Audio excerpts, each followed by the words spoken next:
Hello friends, welcome to my YouTube channel history Gapshap. कैसे हैं आप सब? तो चलिए, आज हमारी नई वीडियो है। ये रहेगी यूजीसी नेट के एग्ज़ाम के पीवाईक्यू के बारे में, जो 2001 का है। ठीक है, इतिहास का। हम लोग आज हिस्ट्री का यूजीसी नेट पीवाईक्यू पढ़ेंगे। ठीक है, तो चलिए फिर शुरू करते हैं क्वेश्चन से। ठीक है, बिना टाइम वेस्ट किए हम लोग क्वेश्चन पर आ जाते हैं। तो ये है पहला क्वेश्चन है दोस्तों हमारा। पहला क्वेश्चन है, निम्नलिखित पुरातात्विक स्थलों में से कहाँ पर जल भंडार के साक्ष्य पाए गए। ठीक है, क्वेश्चन बहुत ध्यान से पढ़ना है कि निम्नलिखित पुरातात्विक स्थलों में से जल भंडार के साक्ष्य कहाँ पाए गए हैं। तो इसका आंसर है लोथल से पाए गए हैं दोस्तों। कहाँ से? लोथल से पाए गए हैं। जल भंडार का साक्ष्य लोथल से प्राप्त होता है। अब इसका एक्सप्लेनेशन देख लेते हैं इस क्वेश्चन का। ठीक है, जल भंडार का साक्ष्य लोथल से प्राप्त हुआ है। लोथल हड़प्पा सभ्यता लोथल हड़प्पा सभ्यता का एक प्रमुख स्थल था। ठीक है, जहाँ के नमूने प्राप्त हुए हैं। विदित है कि लोथल खंबात की खाड़ी के नज़दीक भागवा नदी के समीप स्थित है। कहाँ पर स्थित है? लोथल खंबात की खाड़ी नज़दीक भागवा नदी के समीप स्थित है। ठीक है, लोथल से प्राप्त गोदी का साक्ष्य इसके पूर्व विकसित बंदरगाहों से होने की सूचना प्राप्त होती है। ठीक है, जो लोथल से प्राप्त गोदी है, इस गोदी का साक्ष्य है इसके पूर्व विकसित बंदरगाह होने की सूचना मिलती है। ठीक है दोस्तों, चलिए नेक्स्ट क्वेश्चन देखते हैं। निम्नलिखित में से किस Indian association for the cultivation of science की स्थापना की थी? ठीक है, किसने Indian association for the cultivation of science की स्थापना की थी? तो वो थे महेंद्र लाल सरकार। किसने की थी दोस्तों? महेंद्र लाल सरकार ने एसोसिएशन फॉर कल्टीवेशन साइंस की स्थापना की थी। अब इसकी एक्सप्लेनेशन पढ़ लेते हैं। Indian association for the cultivation of science की स्थापना कब हुई दोस्तों? जुलाई 1876 में महेंद्र लाल सरकार ने की थी। महेंद्र लाल सरकार ने कब की थी? जुलाई 1876 में महेंद्र लाल सरकार ने की थी। जबकि जेसी बोस ने कैस्ट्रोग्राफ की खोज की थी। और जो जेसी बोस हैं, इनके बारे में बताया गया, इसने कैस्ट्रोग्राफ की खोज की थी। ठीक है, विदित है कि मेघनाथ शाह ने किसने मेघनाथ शाह ने 1920 में थर्मल आयनाइजेशन इक्वेशन की खोज की थी। और होमी जहांगीर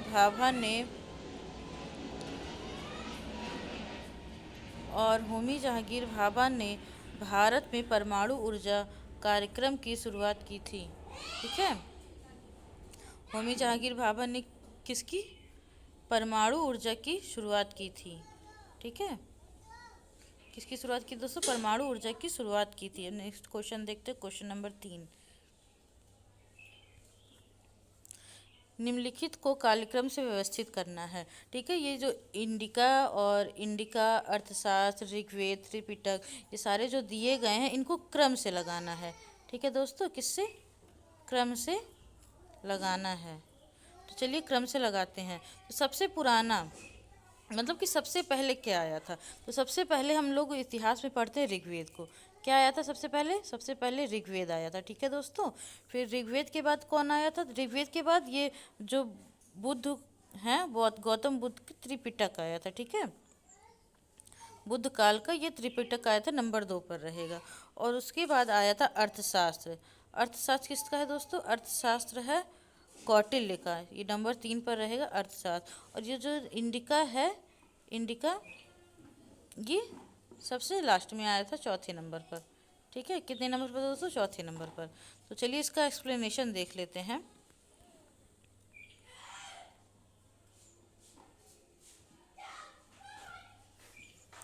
ग्रंथ और उसका रचनाकाल निम्नवत। ऋग्वेद वैदिक काल, वैदिक काल का है, ये प्रथम वेद है। ठीक है, ऋग्वेद भी वैदिक काल का है दोस्तों, प्रथम वेद। त्रिपिटक, ठीक है, त्रिपिटक बुद्ध काल का है। इसमें त्रिपिटक में कौन कौन से है? सुत्त पिटक, विनय पिटक, अधिधम्म पिटक। कौन कौन से है दोस्तों? सुत्त पिटक, विनय पिटक और अधिधम्म पिटक। उसके बाद देखते हैं अर्थशास्त्र, ये मौर्य काल का है, कौटिल्य ने लिखा था। ठीक है, और उसके बाद देखते हैं इंडिका, इंडिका है मौर्य काल की, मैगस्थनीज की इंडिका है। किसकी दोस्तों? मैगस्थनीज की इंडिका है। तो ये हमारा तीसरा क्वेश्चन कंप्लीट हो। चलिए चलते हैं क्वेश्चन नंबर 4 पर। ठीक है, अब हम लोग क्वेश्चन नंबर 4 देखेंगे। सूची एक को 2 से सुलेमित कीजिए। नीचे दिए गए कूटों को सही से उत्तर चुनिए। ठीक है, सूची 1 को 2 से सुलेमित करना है। एक तरफ दिया गया नदी और एक तरफ दिया गया है शहर। और ये एक ऑप्शन ए है सिंधु नदी, फिर उसके बाद बी है रावी नदी, फिर उसके बाद 3 है घग्गर नदी, फिर उसके बाद 7 है सतलज नदी। तो ये पूछा गया है ये सारी जो नदियां हैं किस शहर में बहती हैं। ठीक है, तो ये जो सिंधु नदी है दोस्तों, ये मोहनजोदड़ो से हो जाएगी, मिल जाएगी। ठीक है, और जो हड़प्पा है, जो हड़प्पा है दोस्तों, वो किससे मिलेगी? हड़प्पा जो है वो रहेगी रावी नदी। किससे? पहले हम लोग इसको ऑप्शन भी मिलाते चलेंगे। ठीक है, ऑप्शन भी देखते चलेंगे। तो चलिए देखते हैं, ये जो सिंधु नदी है वो मोहनजोदाड़ो से मिल जाएगी, और जो रावी है वो हड़प्पा से मिल जाएगी, और जो घग्गर है दोस्तों, घग्गर मिल जाएगी कालीबंगा। ठीक है, और जो सतलज है वो रोपड़। तो सिंधु नदी कहाँ है? वो है मोहनजोदाड़ो में। और रावी कहाँ है? रावी है दोस्तों हड़प्पा। और घग्गर कहाँ है? घग्गर है कालीबंगा। और सतलज कहाँ है? सतलज है रोपड़। ठीक है, चलिए नेक्स्ट क्वेश्चन पर देखते हैं। Question number 5। ठीक है, क्या है? क्वेश्चन नंबर 5, इसको भी मिलान करना है। सूची 1 को सूची बी से मिलाना है। कर्नियल बीड कहाँ पाई गई और ताम्र कहाँ पाया गया, अरिका मेड़ू कहाँ पाया गया, और ताम्रलिप्ति क्या है। ठीक है, ये बताएगी ये सब है क्या और कहाँ कहाँ स्थित है। ठीक है दोस्तों, तो कर्नल बीड जो है ये हड़प्पा से में मिली थी। ठीक है, और ये जो ताम्र है दोस्तों, ताम्र मिली है राजस्थान में। कहाँ मिली है? राजस्थान में। और जो अरिका मेड़ू है, अरिका मेड़ू ये है बंदरगाह। कहाँ पर? बंदरगाह है। ठीक है, और ताम्रलिप्ति भी कहाँ है? ताम्रलिप्ति बंगाल में है। ठीक है, कहाँ है दोस्तों ताम्रलिप्ति? ताम्रलिप्ति बंगाल में है। चलिए नेक्स्ट पेज पर आते हैं। Question number 6। ठीक है, क्वेश्चन नंबर 6, इसका भी मिलान ही करना है। ठीक है, ये जो क्वेश्चन नंबर 6 है दोस्तों, इसको भी मिलान ही करना है। चलिए देखते हैं। डेविड अर्नॉल्ड की बुक कौन सी है? इसमें बुक पूछा गया। और डेविड लुडेन की कौन सी बुक है? डेविड पेज की कौन सी बुक है? और सीए की कौन सी बुक है? और इधर दिया गया है प्रीलूड्स द पार्टीशन। इसमें बताना है किस लेखक ने कौन सी बुक लिखी गई है। ठीक है, और ये दिया गया है the local roots of Indians. Okay, और next local roots of Indian politics Allahabad. और उसके बाद है द कांग्रेस इन तमिलनाडु। और उसके बाद है the an agrarian history of South India. Okay friends, an agrarian history of South India. तो इसमें पूछा गया कौन कौन सी बुक किसकी है। तो ये डेविड अर्नॉल्ड की बुक है द अंग्रेज इन तमिलनाडु। डेविड अर्नॉल्ड की बुक कौन सी है दोस्तों? द अंग्रेज इन तमिलनाडु। और डेविड लुडेन की बुक है the an agrarian history of South India. कौन सी बुक है? An agrarian history of South India. और डेविड पेज की कौन सी बुक है? ये है प्रीलूड्स टू पार्टीशन, कौन सी बुक है? प्रीलूड्स टू पार्टीशन है डेविड पेज की। और सी ए वैली की बुक है, ये है the local roots and India पार्टिकस पार्टिक्स पॉलिटिक्स सॉरी पॉलिटिक्स इलाहाबाद। ठीक है, ये इनकी बुक है, तो ये बुक आप लोगों को ध्यान रखनी है, आ सकता है। ठीक है, चलिए नेक्स्ट क्वेश्चन पर देखते हैं।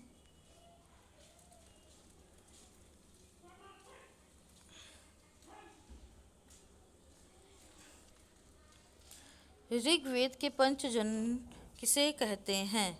ठीक है, ऋग्वेद के पंचजन किसे कहते हैं ऋग्वेद में? तो ऋग्वेद में आर्यों की जो 5 जातियाँ थी उन्हें पंचजन कहते हैं। आर्यों की जो 5 जातियाँ थी दोस्तों, उसमें अदु, यनु, पुरु, दुहु, तुर्वश, ये सब आते हैं। चलिए इसका एक्सप्लेनेशन देख लेते हैं। ठीक है, क्वेश्चन नंबर 6 का एक्सप्लेनेशन। ऋग्वेद में पंचजन का आर्यों की 5 जनजातियों को द्योतित करता है। वैदिक ग्रंथ के अनुसार आर्य को 5 कबीले अर्थात जन थे। ठीक है, आर्य के 5 कबीले थे अर्थात जन थे। ठीक है, आर्य के 5 कबीले कौन कौन से थे? अनु, द्रुहु, पुरु, तुर्वश और यदु। ठीक है, इन कबीलों के अधिपत्य को जनपति या राजा कहा जाता था। ठीक है, क्या कहा जाता था? जनपति या राजा कहा जाता था। चलिए नेक्स्ट क्वेश्चन देखते हैं। 10 क्वेश्चन करेंगे, फिर नेक्स्ट इसका जो पार्ट आएगा उसमें हम लोग आगे का क्वेश्चन देखेंगे। ठीक है, कृषि को बढ़ावा देने के लिए कितने कारणों को ऋग्वेद में उल्लेख किया गया है? तो ये इसका ऑप्शन है ए। ठीक है, कितने कारणों को? 4 कारणों को उल्लेखित किया गया है। अब इसका एक्सप्लेनेशन देखते हैं। ऋग्वेद में कृषि को बढ़ावा देने में मुख्यतः 4 कारणों को उल्लेखित किया गया। कौन कौन से कारण हैं वो देखते हैं। कृषि, उदर, धान और वेष्टि। कौन कौन से हैं? कृषि, उदर, धान और वेष्टि हैं। ध्यातो है, मतलब ज्ञात है कि ऋग्वेद के कुल 24 श्लोकों में कृषि का उल्लेख किया गया है। कितने श्लोकों में? 24। ठीक है, 24 श्लोकों में कृषि का उल्लेख किया गया है। सिंचाई का उल्लेख परवर्ती श्लोक में मिलता है। किसमें? परवर्ती श्लोक में मिलता है। चलिए अब नेक्स्ट क्वेश्चन देखते हैं।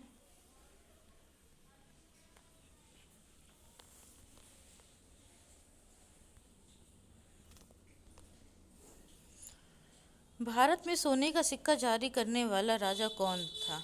पहला राजा कौन था? पहला राजा कौन था और सोने का सिक्का सबसे ज़्यादा जारी किसने किया था? इस समय बहुत सारे कन्फ्यूजन आते हैं क्वेश्चन में, तो इसमें पूछा गया पहला राजा कौन था? वो था बिम कटफिशर। ये कुषाण शासक था। बिम कटफिशर कुषाण शासक था। चलिए इसकी एक्सप्लेनेशन देख लेते हैं दोस्तों।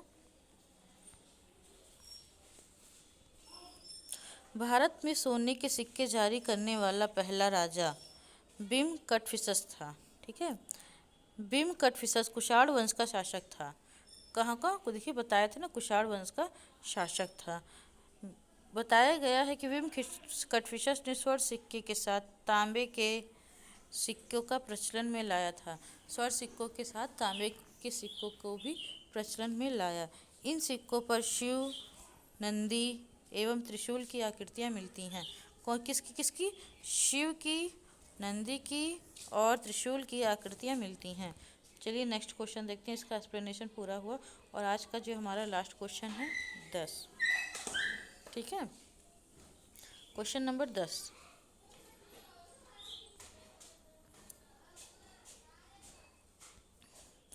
निम्नलिखित में से किस राजा को सर्वप्रथम संस्कृत में विस्तृत करने की जानकारी किया गया है?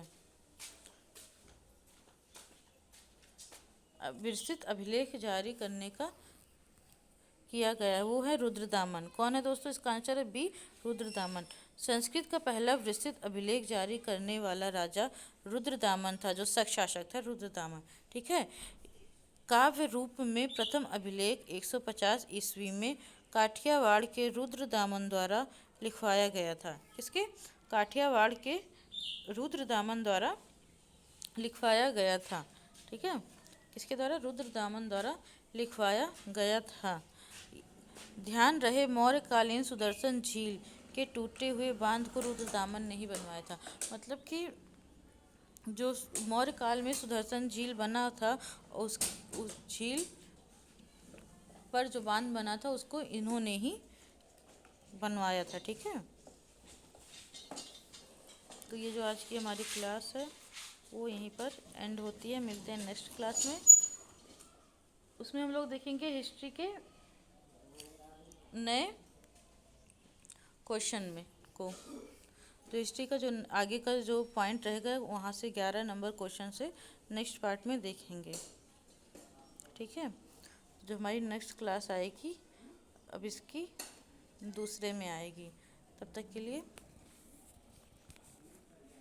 बाय बाय दोस्तों, मिलते हैं नेक्स्ट वीडियो में। हमारी वीडियो को लाइक करिए और हमारे चैनल को सब्सक्राइब करिएगा। Okay friends.